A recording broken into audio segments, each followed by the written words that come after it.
Freedom is just another word for the Medicare for the Lazy Man podcast. A Medicare podcast that longs to revive National Lampoon. Just a hop, skip, and a jump from normalcy, it's Medicare expert Doug Jones.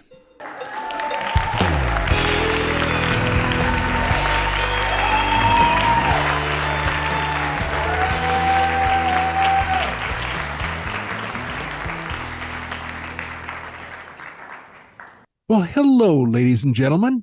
It's me, Doug Jones, your Medicare expert.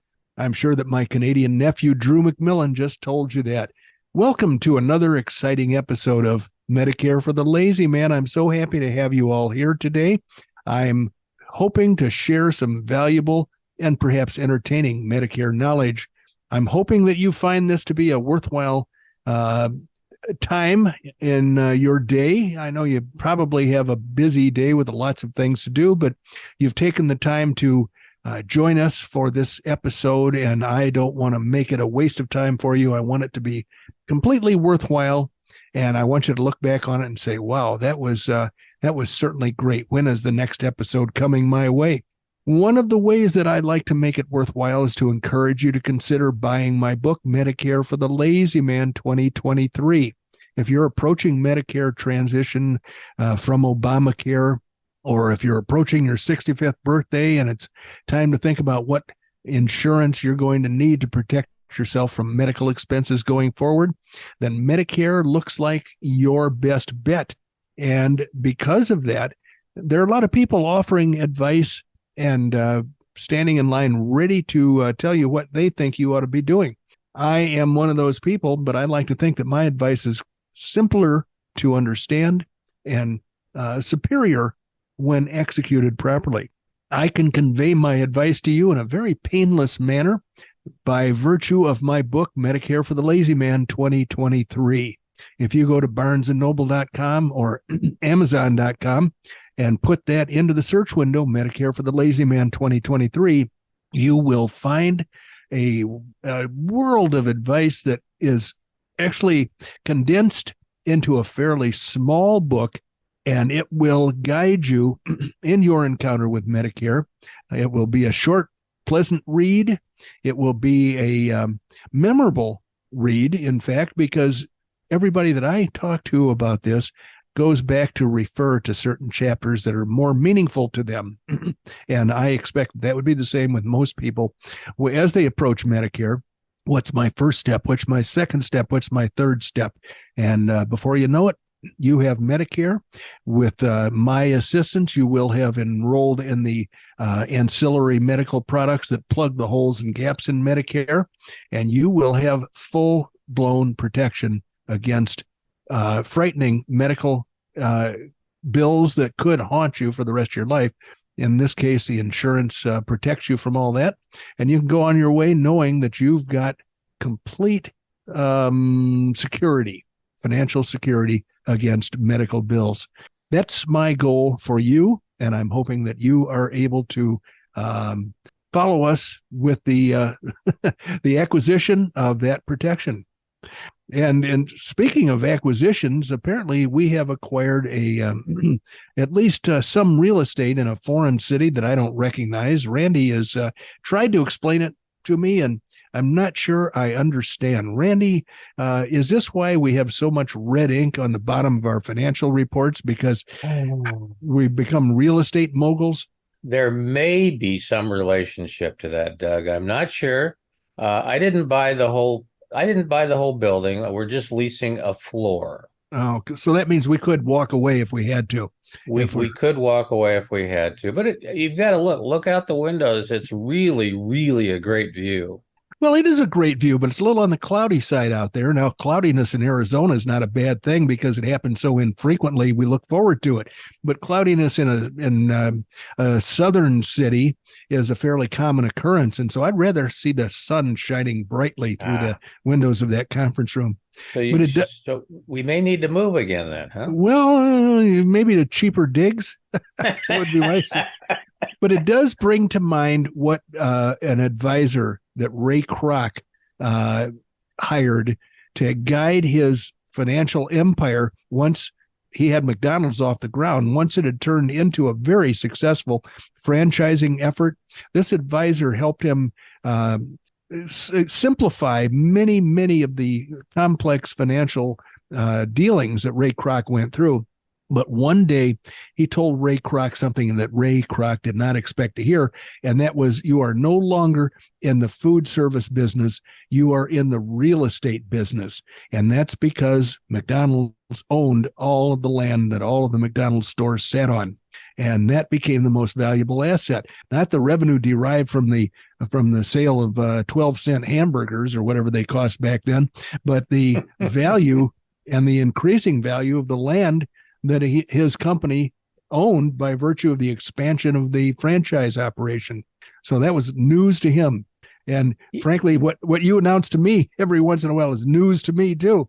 Well, there's another similar story along those same lines, and it's the story of Sears. I mean, Sears and all of those types of stores ultimately used to own all of their own land and all of their own brick and mortar also. Yeah. And that's, again, one of the things that they're selling off as they go broke. Yes, and that's the going broke part is the part that frightens me, because they used to own the markets. They were the Amazon.com of their day. Yeah. Sears, and then to a lesser extent, Monkey Wards and Gaylords, and there were some regional competitors. Yeah. But Sears was the king of the hill. They used to sell houses. They would mail you a house. If you send them a check for the right amount of money, they would put a house into a big, huge envelope, put that on a truck and send it to you. And some assembly was required, of course. Sears owned the retail markets in America. And they provided toilet paper for outhouses and so forth, inadvertently, of course. That was like a side benefit of having a Sears catalog. Yeah, I was going to say that was it was a reuse. Oh, yes. Repurposing. That's the current. Oh, can we use that term now? Repurposing? It was highly sustainable until current times, where the Sears catalog has ceased to exist and all you have is a website to go to. I don't see how that's going to, provide the same satisfaction that the catalog pages did. It's interesting we've gotten on this topic, because Margaret and I were talking just the other night. One of the things I've always loved, I'm a Christmas freak. When Christmas comes around, I all of a sudden turn into a 6-year-old. Yep. And one of the things I always used to like to do around Christmas was cruise the malls, see all the Christmas decorations and listen to the Christmas music and all that stuff. There's nothing to go look at nowadays. Well, what do they talk about right after Thanksgiving is Black Friday. Do they get it all out of their system on Black Friday, and maybe you're just a little late when you show up at Christmas time? No, there's the malls I used to go look at are no longer in existence. Oh, that's right. Boy, when I think about Paradise Valley Mall. Yeah, it's gone. It's a parking lot. I was there for its last hurrah. I went to have a sandwich at Chompy's on a hot day, and they had like portable air conditioning units just so I wouldn't complain. Mary and I were the only customers in the joint, and the people we were with. Yeah, I know this is going to sound like I'm old, because I am old, but I used to love walking around, the malls on Christmas. We were talking about it. Is there actually a traditional mall anywhere in the, within, the 15 miles? We've got the small version of the Paradise Valley Mall in St. Charles. Big, beautiful building, a huge parking lot with 1 million places for cars around it, all empty. And I guess somebody looks at that land and gets ideas that it's not being used to its full advantage. And the anchor stores, one of which was Sears in the Paradise Valley Mall, they go away. And then they have the smaller stores have no customer flow because the anchor stores were drawing the customers there. Right. Yep, absolutely.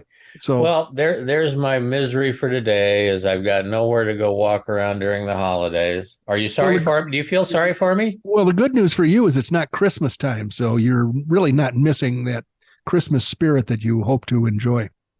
I'm looking forward to it, that we're coming into September. Well, then I'll start feeling sorry for you if you're disappointed. at Christmas time. So let's cross that bridge when we come to it. And let's cross another bridge. Here's a new study that finds 6 ways to slow memory decline and lower dementia risk. Now, I think we had a similar article. What did you say, Doug? Yeah, there you go. I forgot, Randy. I'm going to have to try it again. I think we had a similar article an episode or 2 ago, and it was things you can do to stave off the onset of dementia or reduce the likelihood that you're going to suffer from dementia. And this is a little different. Its new study finds 6 ways to slow memory decline and lower dementia risk. So a study of more than 29,000 older adults. I like that so much better than silver stupid sneakers and the seniors. Older adults. I think that's perfectly okay with me. Anyway, there are 6 habits from eating a variety of foods to regularly reading or playing cards that are linked with a lower risk of dementia and a slower rate of memory decline. Eating a balanced diet, exercising the mind and body regularly, having regular contact with others, and not drinking or smoking. Boy, with every Randy's going, well, what point is there to life then? I can read his mind from here. Why do I even want to live, Doug? Why would you want to get up in the morning? My God, that takes all the fun out of it. With every gift, there's a takeaway, there's a charge, there's an upside and a downside that travel together. So a healthy lifestyle, it says here, may help brains age better. So if you're one of these healthy types, look out, because you're going to have your memory long into old age. The study also suggests the effects of a healthy lifestyle are beneficial even for people who are genetically more susceptible to memory decline. A very hope-giving finding for the millions of Americans around the world who carry this particular gene. It's a APOE sigma 4 dash, I don't know. It's a gene that apparently increases the odds of dementia. It's a major risk factor for Alzheimer's disease. Memory loss can be merely senescent forgetfulness. So somebody can think you've lost your mind, but it might just be forgetfulness, write the authors of the study. Like forgetting the name of that TV program you used to love, or that pesky fact you wanted to look up. Yes, the spousal unit and I spend a lot of time asking each other, you remember so-and-so? What show was she on? Oh God, where were we living when that show was on? And it takes 2 of us sometimes to find the answer to the little factoid that we're looking for, like somebody's, a long gone movie star. Who is that person? So I understand exactly what they're saying in this article, but the good news is, the researchers say, that it can be reversed or become stable rather than progress to a pathological state. The start of the study, researchers conducted baseline memory tests as well as testing for that particular APOE gene. They also surveyed participants about their daily habits. Participants were sorted into one of 3 groups: favorable, average, and unfavorable, based on their lifestyle. Here are the 6 identifiable lifestyle factors the researchers focused on, and I'll bet some of my most fun activities are included in this 6.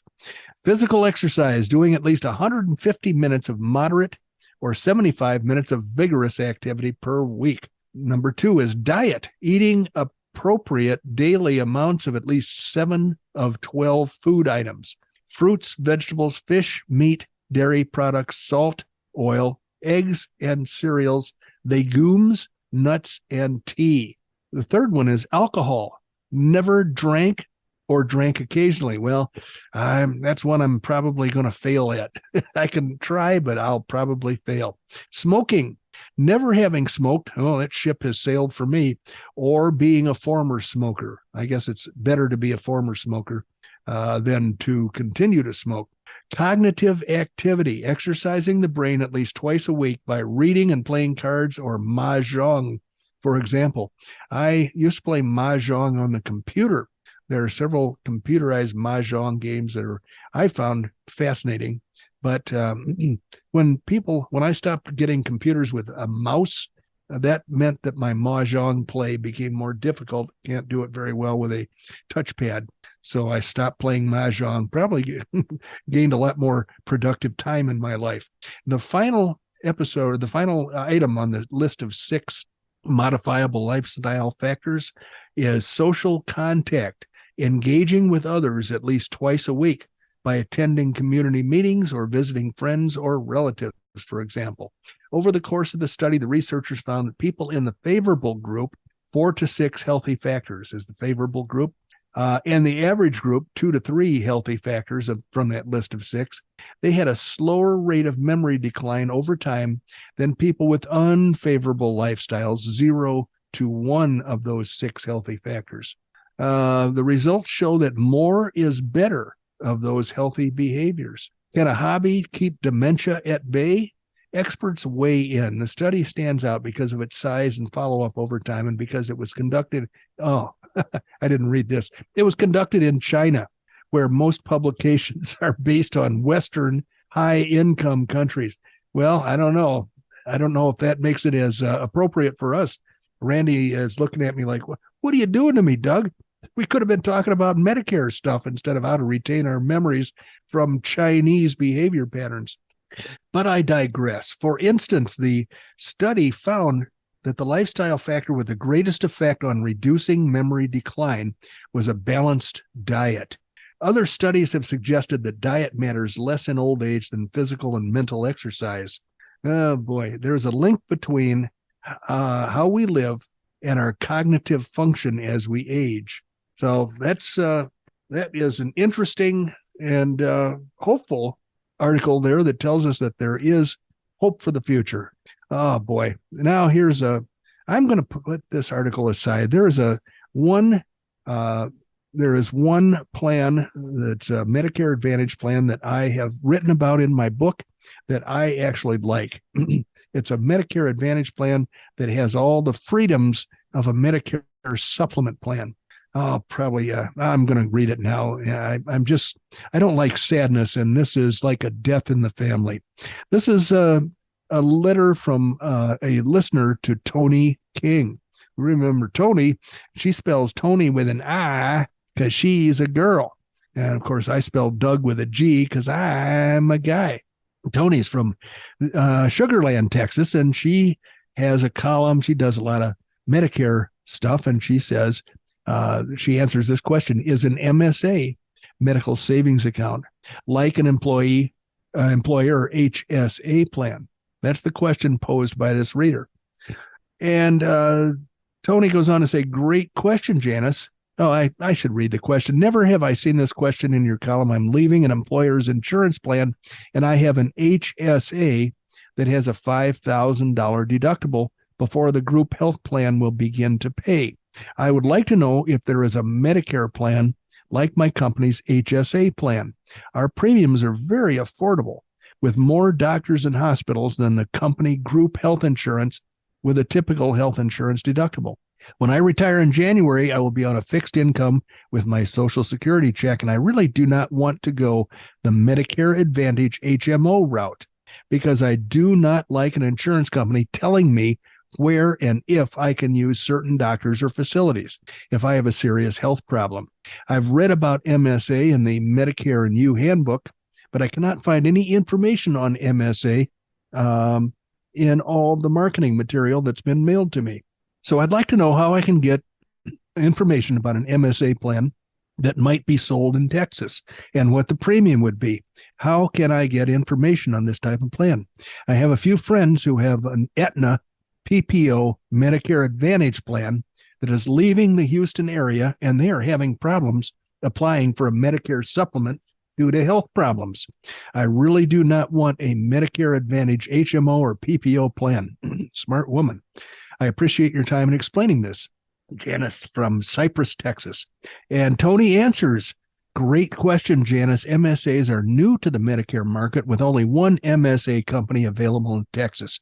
That is the Medicare Advantage MSA plan from Lasso Healthcare. The MSA plans are unique in the premium, deductible, and maximum yearly out-of-pocket. For 2020, and this is pretty old. Texas rated as region number 1. Basically, the MSA plan she's talking about is the one that I have written about in my book every year, and I have said that it's one Medicare Advantage plan that I can get behind. And I've sold a few of these. The Medicare MSA, which stands for Medical Savings Account, is a unique plan that offers all the freedoms of a Medicare supplement. It costs nothing. It has a 0 monthly premium. It has a big deductible, but more than half of that is covered by a deposit from the plan.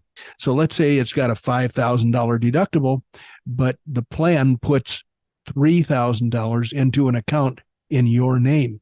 Well, then it really has only a $2,000 deductible. There is no premium, so you've gained something there, and you have perfect freedom of choice. You can go anywhere that that accepts Medicare, and that any doctor or facility that's willing to accept your Medicare MSA plan. The problem is that it's a Medicare Advantage plan in name only. It belongs to the family of Medicare Advantage plans because the federal government stuck it in that category. I don't think they should have stuck it in that category. I think it should be its own standalone, unique plan treated for its own benefits. But I ran into a client who I sold this plan to because she had no other options. And then we found out that some major medical treatment facilities, like some of the Rochester, Minnesota. We've got one here in Arizona, and there's one in Jacksonville, Florida, the Mayo Clinic, and a couple of other, like MD Anderson, I think, Cleveland Clinic, are not taking MA plans, Medicare Advantage plans, like they used to. And so since this is officially an Medicare Advantage plan, this woman was kind of out of luck when she needed specialized treatment, even though I tried to explain to the people at the offices of these plans that or these medical facilities that a Medicare MSA is a unique animal. It is a fantastic combination of a Medicare Advantage plan with all the freedom of choice of a Medicare supplement. So quick facts about MSA plans. Medicare MSA is a high deductible plan. It is a Medicare Advantage plan. That's an unfortunate fact of life that I don't like. Monthly premium is $0. Use any Medicare provider or facility nationwide. MSA plan deposits into your savings account annually. They put money in at the beginning of a year, and you have the use of that money for anything you want to do with it. You meet your MSA deductibles and pay nothing for MSA Part A and B costs. The funds are tax-free for qualified medical expenses. You don't have to pay taxes on that money that the plan gives you. Enroll in a standalone Medicare Part D plan to keep from receiving a Medicare Part D penalty. That's the drug coverage. While an MSA may not be right for every Medicare beneficiary, those that wish to spend little or no premium dollars while staying in control of their health care choices, exploring your options with an MSA may give you peace of mind. Well, the sad news is that the MSA plan that she talks about here, the one that I talk about in my book, has bitten the dust. And I'm not supposed to be saying this to you, so the Medicare police may come and drag me out of here by the time this episode is aired, but the MSA plan that we've discussed here today has been withdrawn from the market, and I am not able to offer it as a magnificent solution to my clients who like the idea of freedom of choice, but still have to have a Medicare Advantage plan for one way or for one reason or another. So that is the unfortunate fact of life that I was confronted with recently. One more article here. Let me, I'm sure the crickets have probably, unless Randy forgot to tell the crickets to start timing our efforts here. I'm pretty sure the crickets have told Randy that he should cut me off. But I've got one little article here. The price of elder care soars as demand increases, and baby boomers are aging. Many Americans who serve as caregivers are consumed by the immense cost of tending to ailing or aging family members. And as the baby boomer generation ages, more Americans are in for a rude awakening as to just how expensive caring for older adults has become. The price of nursing home care has increased by an average of 2.4% each year between 2012 and 2019 for a cumulative increase of 20%, almost 21%. That stems from multiple sources, including personnel costs and the price of adhering to facility regulations. But the cost of care has primarily shot up due to the increased demand in adult daycares, assisted living facilities, or nursing homes. The median cost to stay in a private room in a nursing home in the U.S. is $9,000 a month, according to the 2021 data from the life insurance company Genworth Financial. That same year, the median cost to stay in a semi-private room in a nursing home was $8,000 a month, and the price to stay in an assisted living facility was $4,500 per month. But of course, those prices vary by state. In Massachusetts, for example, the median cost of a private nursing home is $15,000 per month, while semi-private nursing home is $14,000 per month and $8,000 per month to stay in an assisted living facility. I think it'd be a lot cheaper to have somebody come to your house and hang around with you all day to do that stuff that they would do for you in the nursing home. Seems like that would be a more economically feasible solution. Even for the quarter of adults who require around-the-clock care, the 25% of adults who require around-the-clock care, half of those care hours are provided by family members. More than 2/5, more than 40% of baby boomers don't have any retirement savings, according to a survey of 2020 census data. Without savings, most retired adults will need to rely solely on income they receive through Social Security because Medicare, the federal health insurance policy for adults 65 and older, does not cover nursing home or assisted living facility stays. The average retired worker receives a monthly Social Security check for about $1,800 upon retirement at age 65. Let's see. The person who wrote this article, or the person who was interviewed, I guess, added that some older adults could turn to Medicaid as a last resort, but that isn't really an attractive option. We don't really have a great solution, that person said. Yeah, you go to Medicaid, they'll be happy to pay for your care, but they're going to ask you what all of your assets are, and then they're going to make you spend all of your money first. And then when you go on Medicaid welfare to ask them for treatment, you're going to have fewer choices. Your facility that you're allowed to stay in for Medicaid to pay for may not be one of your choosing, and it's just an unfortunate situation. On the other hand, speaking as a taxpayer, I don't particularly want a lot of money going out the door to support Medicaid patients, so I can see both sides of that coin. I want better treatment for the old people that need the care, and I want less costly or fewer tax dollars to head out in that direction. So, Randy, that's my story, and I'm sticking with it. I don't know that there is a good solution. No, I don't believe there is, to be honest with you. I've had, contact and exposure to all the various different options, and I don't think there really is a good option. But bottom line is we are out of money. We have spent our 75 cents. Someday we're going to kick in an extra 25 cents and see what that buys us. But right now, I'm just having trouble buying cricket food on the budget that we've allocated. So, well, we spent our 75 cents, but before I close up shop for today, pull up our tent stakes and walk on down the road, I want you to write. Does that make you a stakeholder? Yes, it does. I'm a person that gives a darn. Well, good for you. We are going to actually copy down Doug's email address. Grab your pencil and a piece of paper. It's dbj@mlmmailbag.com. He loves to hear from you, and when he doesn't, he's depressed. I'm telling you, you got to send him some email. He wakes up every morning hoping. And some other things I always like to mention is Doug is licensed nationwide to help you with your Medicare supplement planning.